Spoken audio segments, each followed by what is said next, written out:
말씀 한번 보겠습니다. 하나님 말씀은 사도행전 11장 19절입니다. 사도행전 11장 19절 말씀.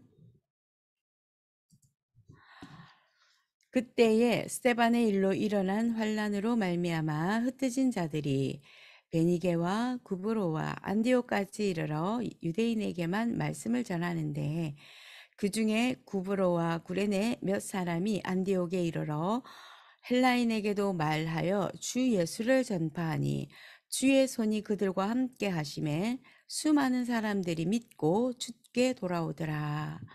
아멘. 바울팀이 사용한 유산으로 영원한 망대에 도전해라. 우리가 하나님이 주신 영적인 유산이 무엇입니까? 하나님이 주신 영적인 유산은 그리스도를 누리는 방법이죠. 그리스도를 우리가 사도 바울이 악하고 정말 이 서슬이 시퍼렇게 해서 예수 믿는 사람 잡아 죽이겠다라고 돌아다녔던 열심히 특심이었던 그 사도 바울이 완전히 예수 그리스도가 사도 바울에게 찾아오셔서 부르시고 그 선택하시니까 완전한 전도자가 됐잖아요. 이게 우리는 굉장한 키포인트가 그러니까 기도 제목에 되어야 되는 거예요. 사람들이 대부분 내가 뭔가를 한다라고 생각을 하고, 기도도 내가 뭔가를 열심히 해야 된다 이렇게 생각을 하는데, 특히 하나님의 일을 하는 것조차도 내가 뭔가 열심히 해야 된다라고 생각을 하는데, 그것보다도 더 위에 우리의 믿음보다 그 전에 우리가 늘 생각해야 되는 건 뭐냐면, 하나님이 나를 선택하셨다는 겁니다. 그리고 믿음으로 구원을 받는 거죠. 내가 믿음이라고 하는 것 이전에 하나님이 나를 선택하셨습니다. 이게 우리의 믿음의 고백이 되고, 이게 우리의 기도의 시작이 되면 실질적으로 우리 어떤 면에 조금 더 익스트림하게 표현을 하면은, 사실 기도 안 하고 열심히 뭔가 헌신 안 해도 성령께서 찾아와서 모든 걸 역사하시고요, 하나님께서 준비하신 것 다 쏟아 부어주게 되어 있습니다. 굉장히 극단적인 표현이긴 합니다.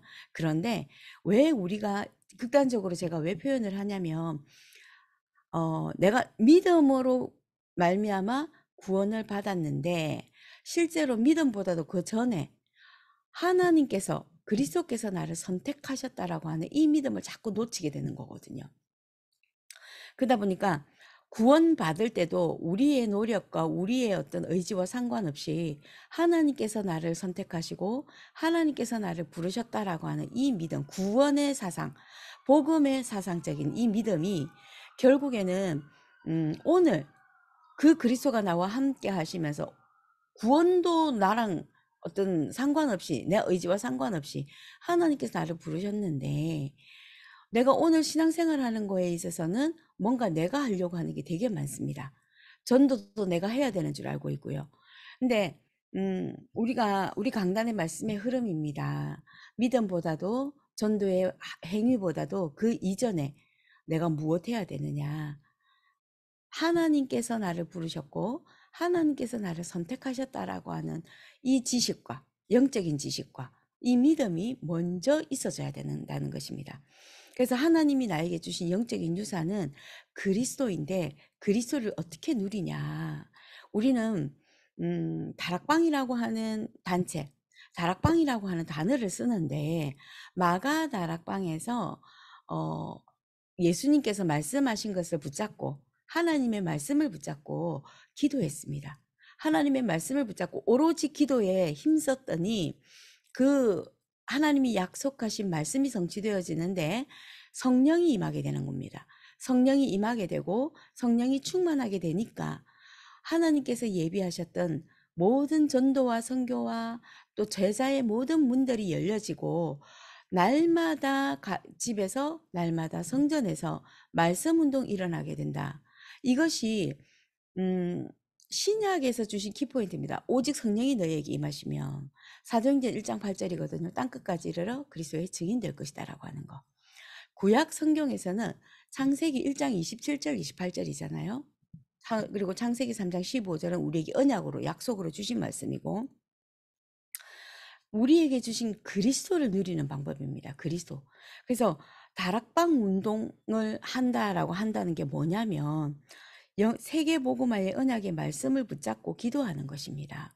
그래서 다락방의 단체에 대해서 밖에서 많이 얘기하는 것, 우리 단체 안에서도 많이 오해하는 게 다락방은 전도를 강조하잖아 이렇게 표현을 하는데요. 사실적으로 전도보다는 기도를 더 많이 강조합니다. 복음은 이미 우리에게 주신 것이고 이미 우리가 복음은 받은 것이거든요. 근데 받은 그 복음을 그리스도를 누리는 방법, 기도에 대해서 정말 많이 강조를 하고요. 기도를 하고 있으면은 전도는 되어지는 응답이라는 것입니다. 그래서 하나님이 하시는 것을 보고 확인해라. 근데 전도를 너무 강조한다. 이렇게 표현을 하는데 오해 중에 하나이기도 합니다. 오늘 나에게 주신 세계복음화의 그 현장에서 그리스도를 증거하기 위해서 우리는 성령 충만을 두고 기도하는 것이 다락방입니다. 그래서 다락방 하십시오 라고 얘기를 했는데 강단에서 개인 다락방이 가장 중요합니다. 내 혼자서 다락방 하는 거죠. 그래서 모든 사역과 사도 바울은 모든 사역과 전도하기 이전에 다락방을 먼저 누렸습니다. 다락방 응답으로 중요한 세 가지 문이 열린 것이죠. 응답으로 열려진 것입니다. 그래서 사도 바울이 먼저 그 사역하기 전에 누렸던 다락방, 그 다락방을 이번 주간에 저희가 누리고 응답으로 일어나는 사도행전 2장의 역사를 우리가 체험해야 되겠죠. 첫 번째로 어떤 문이 열렸냐면 응답 이후의 다락방입니다.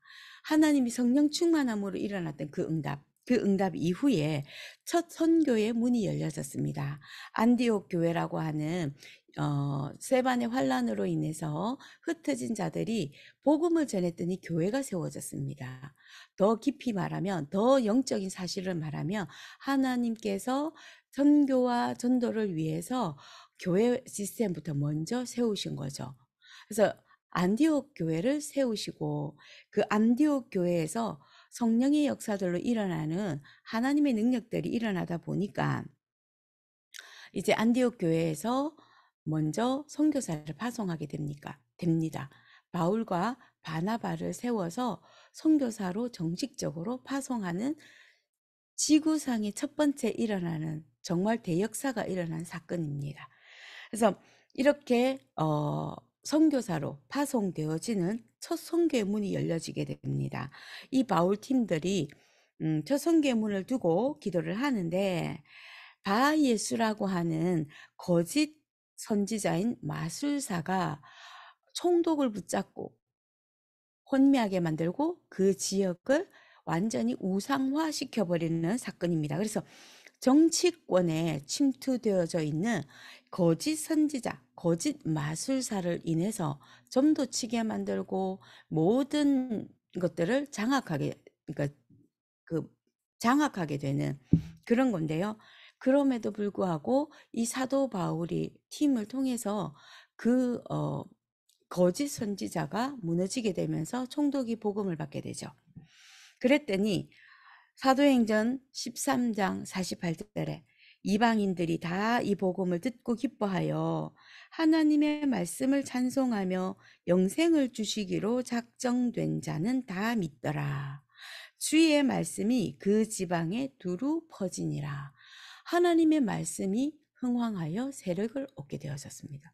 하나님이 작정된 자가 복음을 받게 되는 거죠. 두 번째로 사도 바울팀은 문제 앞에서 다락방했습니다.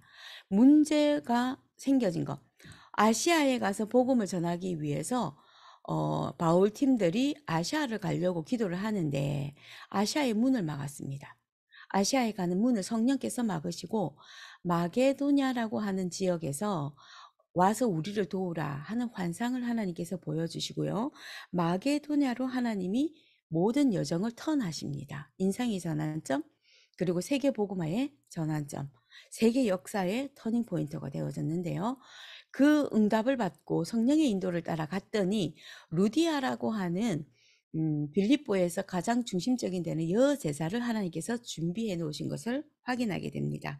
이 루디아를 만나서 하나님께서는 또 제자의 문을 여시고 그 지역에 교회를 세워지는 하나님의 또 귀한 그 플랜 속에서 응답이 진행되어지는데요. 그 에베소 지역에 보니까 또 점치는 귀신 들린 여종 하나를 만나게 됩니다. 이 여자가 계속 바울을 따라다니면서 막 그 주의 종이라고 얘기하고 막 얘기를 합니다. 그런데 그때 당시에 예수 그리스도로 말미암아 구원받는 그것을 의미하는 것이 아니라 모든 종교 지도자들은 구원을 줄 수 있다라고 하는 다원론적인 틀린 구원관을 가지고 이 점치는 귀신 들린 여자가 계속 따라다니면서 괴롭히는 거예요. 그래서 사도 바울이 이 점치는 귀신에게 예수 그리스도 이름으로 명해서 귀신을 내어 쫓고 치유가 일어납니다. 그런데 이 점치는 귀신 들린 여종은 누가 그 뒤에 있었냐? 굉장히 이 점치는 것을 가지고 돈을 벌고 있었던 주인들이 있었습니다. 이거는 완전히 그 점치는 그 귀신 문화를 가지고 점치고 하는 카르텔이에요. 완전 이거는. 그래서 이 귀신 들려 점치는 여종을 치유하고 나니까 바울의 팀을 감옥으로 보냅니다. 감옥에서 또 대역사가 일어나죠. 그 감옥에서 하나님께서 구원 주기로 작정된 자 간수가 복음을 받게 되고 그 간수의 가족들이 복음을 받게 됩니다. 귀신 들려 점치는 여종을 치유하고 났더니 또 어떤 문들이 열려집니까? 사도행전 16장 30절에 그들을 데리고 나가 이르되 선생들이여 내가 어떻게 하여 구원을 받으리까 하거늘 이르되 주 예수를 믿으라 그리하면 너와 내 집이 구원을 받으리라 하고 주의 말씀을 그 사람과 그 집에 있는 모든 사람에게 전하더라. 이렇게 또 복음운동, 전도운동이 일어나게 됩니다. 제자의 문이 열려지는 것입니다. 세 번째로 바울이 새로운 현장에 가게 됩니다. 새로운 현장에 갔더니 그곳에 하나님께서 로마 복음화의 문을 또 준비하고 계셨습니다. 사도 바울이 갔던 모든 곳곳에 치유의 증거가 일어나고 귀신이 떠나가고 굉장히 많은 역사들이 일어나는데 또 이곳에서 사도행전 19장에 그 우상 문화, 우상으로 완전히 가득한 그 지역을 또 치유하게 됩니다. 그래서 사도행전 19장 20절에 이와 같이 주의 말씀이 힘이 있어 흥왕하여 세력을 얻으니라. 마술을 행하던 사람들이 우상 문화를 가지고 그 지역을 장악했던 사람들이 치유되고 귀신이 떠나가니까 또 주의 말씀이 흥왕하여 세력을 얻게 되니까요. 그 모든 지역에 다시 한 번 더 성령의 역사가 바람이 불게 되고 로마까지 이 복음이 증거되어지는 로마 복음화의 문을 하나님이 여시게 된 것입니다. 우리가 바울 팀이 받았던 사용했던 이 유산이 무엇입니까? 다락방 운동이었습니다. 예수가 그리스도 되십니다라고 하는 그 믿음의 고백 위에 세계 복음화의 인생의 방향을 맞추고 성령의 인도를 받기 위해서 성령 충만함을 두고 기도하는 것이 다락방입니다. 이것이 그래서 개인 다락방에 적용이 되는 것이지요. 개인이 강단의 말씀을 붙잡고 하나님 앞에 세계복음화의 방향, 인생의 방향을 맞추고 기도하고 말씀을 묵상하고 그 말씀을 붙잡고 기도하고 있으면 하나님께서 성령 충만을 주시게 되어져 있습니다. 그 성령 충만을 받으면 곳곳에 점치는 자, 거짓 마술사, 우상 문화가 예수 그리스도 이름으로 치유가 되어지면서 일어나는 전도운동, 선교운동입니다. 제자가 일어나게 되고 전도와 선교의 문들이 열려지게 되는 것이 다락방 전도운동이고 성경적인 전도운동입니다. 그러면 우리는 세계복음화를 하나님께서 준비해 두시고 우리를 부르신 것이지요. 그래서 우리를 부르셨고 선택하시고 성령이 우리와 함께 하시기 때문에 성령 충만을 두고 우리가 기도하고 있으면 그 결과로 일어나는 문들입니다. 그래서 오늘 바울팀이 사용했던 그 성령 충만함을 누렸던 그 다락방 운동으로 일어났던 선교의 문, 제자의 문, 로마 복음화라고 하는 세계 복음화의 그 문이 열린 것은 결과로 일어난 것입니다. 그래서 오늘 우리가 해야 될 것이 무엇입니까? 오늘을 놓치면 안 되잖아요. 오늘 우리가 해야 될 것은 이 그리스도의 언약을 붙잡고 복음을 정확하게 붙잡고 강단의 말씀을 다시 확인하면서 성령 충만 두고 인생의 방향을 세계 복음화에 맞추고 성령 충만 받기 위해서 기도하는 것입니다. 이것이 개인 다락방이고요. 이것으로 인해서 일어나는 응답이 내 현장에 하나님이 구원 주기로 작정된 자를 붙이고 또 구원받기 위해서 하나님께서 예비하신 가정들이 붙이게 됩니다. 그러면 그들에게 예수 그리스도를 증거하게 되고요. 그들과 함께 말씀을 확인하고 말씀 운동을 통해서 성령 충만 받는 것이 현장에 일어나는 다락방입니다. 그래서 오늘도 다시 한 번 더 하나님의 나라는 능력, 나의 말과 나의 지혜 속에 있는 것이 아니라 하나님 말씀의 능력에 있습니다. 그래서 오늘도 다시 말씀을 붙잡고 다락방 운동 속으로 들어가는 우리 모든 교회와 성도들이 되기를 예수님 이름으로 기도합니다. 기도하겠습니다.